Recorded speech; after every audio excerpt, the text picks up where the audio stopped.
State Building. I think it's cool when we get to see a genuine dude flash that $1 million smile, man. Go for it. Yep. It's Kane Brown. He's hanging with Maxwell and Crystal on stage. How you doing, dog? I'm good, man. I just got out of boxing class, so I just took a shower and trying to get up here quick. That's what it was. I was going to say you look a little tired. Hitting with it. Are you getting ready for a YouTuber boxing match, or are you just doing it for fun? What are you trying to do? I've been into working out during this quarantine, so boxing's kind of my cardio. Makes me shred some weight a little bit. But yeah, I've been seeing all these YouTubers, so I've just been waiting for a call up. Who would you want to call out? You don't want to call nobody? Nah, I'm not that guy. I'm the guy that just answers. Yeah. Keeping it classy, okay. Yo, getting in shape because of a lot of amazing things, I'm assuming, bro. Not only do we have this song here that we're going to talk about with Blackbear, Memory, it slaps. We all know that. Another one that's going to hit the top of the charts. But we also know that this year we actually get to hit, 2021, 2022, we start to think about hitting the road again. These live shows are back, man. How anxious are you and excited to hit the road and be in front of this audience, fam? I'm so pumped. We've done 2 shows so far since everything's been happening, and they've just been the craziest thing. With I don't know if it's just because I'm excited, but the energy has just felt amazing. Us not going for a year, feeling that has been insane. So just being out there, hearing everybody sing the songs that we take time writing, and just seeing how much fun everybody's having again has just been, amazing. That's so great to see. And this is probably going to be one of your first tours as a new dad. So I think the fam's coming along too, are they? So she got to come. I believe we did 7 shows before everything got shut down. So she was an infant, so she doesn't know anything going on. And now she's been watching all these Disney movies, and every time a song comes on, she's dancing. Or when we got her singing now, she'll go around with her microphone. We'll say la la la la la, and she'll do it in the mic. So I'm excited for her to see her dad up there, and I would like to see what I look like in her eyes, because she's so little. That's so beautiful when I think about it. You and Blackbear are both new pops. Congratulations to him as well. I mean, this record that you guys put together here is something special, man. Memory. Break it down. What does this song mean to you, and how fun was it collaborating with another dude that is just, gosh, man, he's creating some awesome music at this time. Man, honestly, this song to me is gonna go a bunch of different ways for people. They're gonna look at it a bunch of different ways. The way I take this song that I've never even talked about, I think this will be the first time I've really opened up about it, is just for me it's kind of like a depression. It's like a happy depression song. I've kind of found my way of coping with depression. It comes in with my family a lot. That's why I always praise family. So for me, it's just an uplifting song of trying to find out that you're not the only one. Like a lot of times, if you're depressed, you feel like you're by yourself. A lot of times, and I feel like me and Blackbear both kind of go through that stuff. So we know that we have each other to talk to. Even being dads now, I know this has nothing to do with that, but he's reached out to me, even being a dad, so it just shows him that I'm there for him. And this is just kind of my song showing other people that everybody goes through depression and you're not alone, and you can talk to people about it.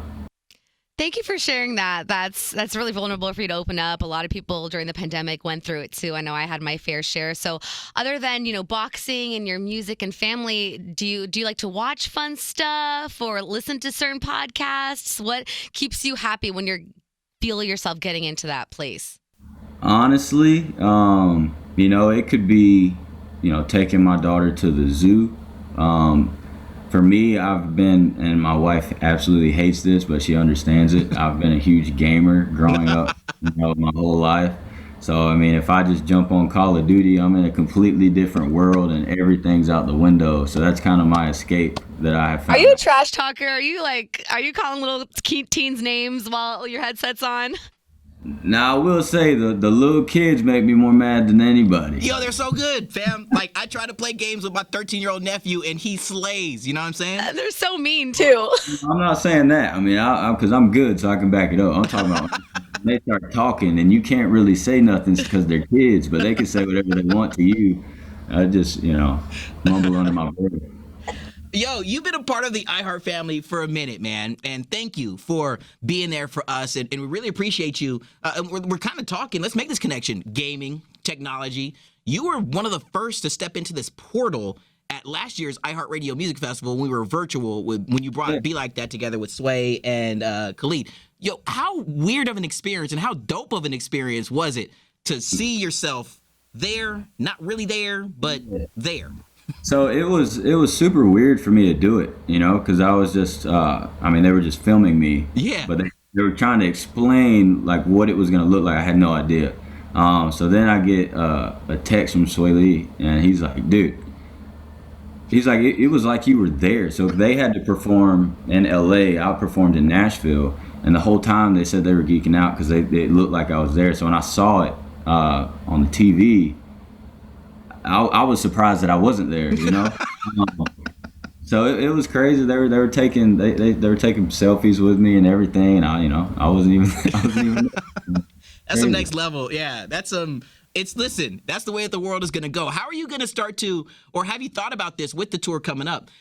Taking some of those elements, some of the things that you learned, some of the challenges that you've accomplished during the pandemic, and the ways to adapt.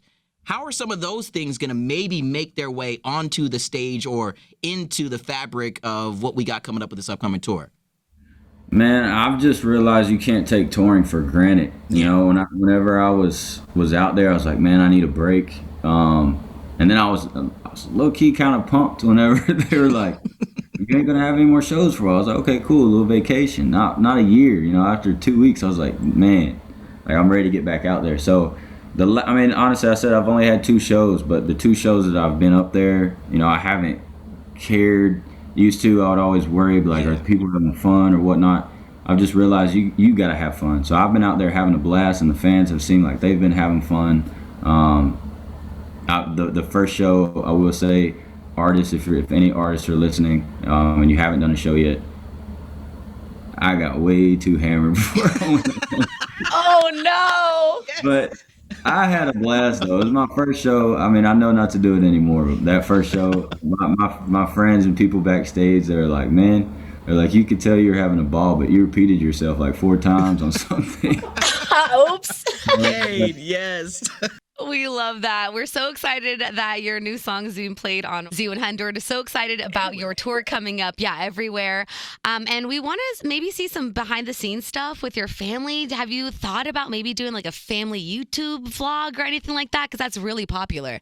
No. I've got so many videos. I go into dad mode, and I just, I record Kingsley all the time. But I think we'll get something out. I know we've been working on a documentary for like 3 years now. So we have so much footage of us hanging out, family, baby. So I'm sure it'll come out soon.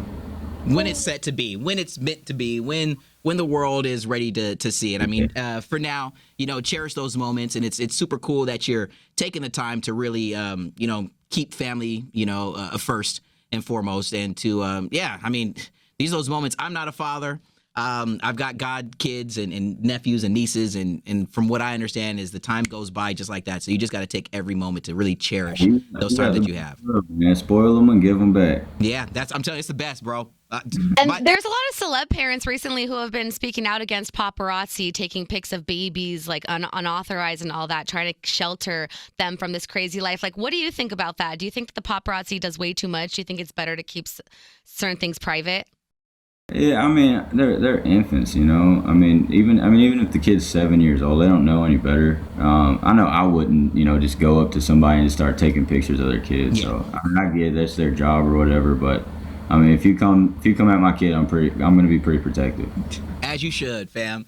Hey, before we get you out of here, man, just want to say one last congratulations. Not necessarily Memory, but just the other banger of a song with Chris Young, Famous Friends, #1, dude. You've created so many amazing cross-genre records that have all hit the top of the charts, man. So just want to make sure I give you your flowers and said congrats on that as well, dude. Thanks, brother. I appreciate that. And that leads me to this final question that I'm going to throw your way. You're on the legendary Z100, Kane Brown. And I'm going to throw this one question here, but you need to just keep it 100, fam. All right? All right. And we need to know which one of your famous friends still keeps you on red and maybe hits you with that, oh, my bad, I just saw this text. Oh, the I gotta say the best one about it is Nelly. Oh, that's a good one. I don't mind being on red for Nelly. Nelly, I'll text him. He'll text me three weeks later. He's like, "Hey man, I just saw it." He just did it because we were working on a song, and he said, I texted him. I was like, "Man, the song's fire." And then 2 weeks later, he hit me. He's like, "Man, the holiday's been crazy." I was like, "Bro, it was July 4th, 2 weeks ago." But then he texted me yesterday after like 3 days, and he said, "Yeah, the song's fire." But Nelly's the top one. Get with it, Nelly. Well, Kane Brown, dude, you and Blackbear have given us another amazing record to play here on the world famous Z100. Thank you, dog. And I'm just going to go ahead and let's put it out there and manifest it, man. Another one that's going to be a chart topper. You keep on doing what's amazing. This weekend, have fun at the ESPYs. You know what I'm saying? Do your thing. And when we could do this all in real life, you're more than welcome to swing to the Z100 studio. All right?